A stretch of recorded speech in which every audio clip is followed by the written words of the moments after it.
गायकवाड साहेब एवढा बिंडोकपणा कशासाठी? खर तर शिवाजी कोण होता हे पुस्तक आमदार गायकवाड साहेबांनी वाचलंय का? मला वाटतं अजिबात वाचलेलं नसत. ज्या व्यक्तीला पुस्तकामध्ये काय लिहिलंय हे माहित नाही, तो माणूस अज्ञानातून पुस्तकाला विरोध करतो. गायकवाड साहेब लक्षात ठेवा, तुम्ही जर शिवाजी कोण होता या पुस्तकातले 4 पानं जरी वाचले असते तरी तुम्हाला छत्रपती शिवाजी महाराजांचा खरा इतिहास कसा चांगल्या पद्धतीनं मांडला याचं उत्तम उदाहरण मिळालं असतं. ते जाऊ द्या, तुम्ही काय 2-4 लाख मतांनी निवडून आलेला नाही. तुम्ही एखाद्याला घरात घुसून मारण्याची भाषा करता किंवा तुम्ही एखादा मृत असलेल्या व्यक्तीबद्दल चुकीचं बोलता.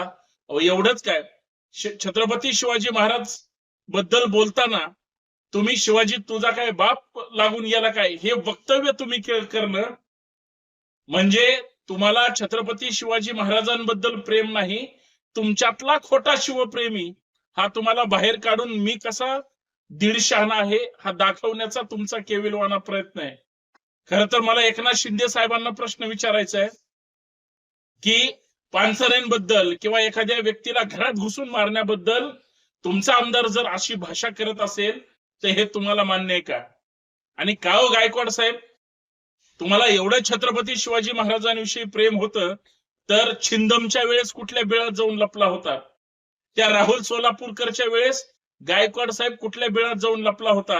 एवढंच काय, तो प्रशांत कोरटकर छत्रपती शिवाजी महाराजांबद्दल काय काय बोलला होता त्यावेळेस कुठल्या बिळात लपल्या होतात?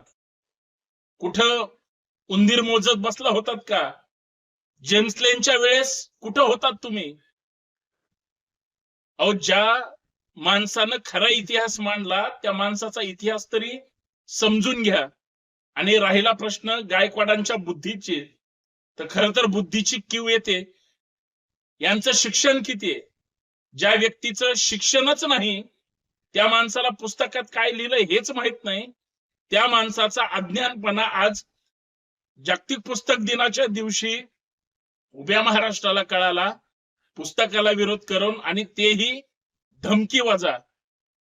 महाराष्ट्रातले सच्चे शिवप्रेमी फक्त तुमच्या मतदारसंघात येऊन बसलेला पुस्तक वाचायला तरी तुम्हाला खालतं वरतं कळणार नाही, हे फक्त लक्षात ठेवा.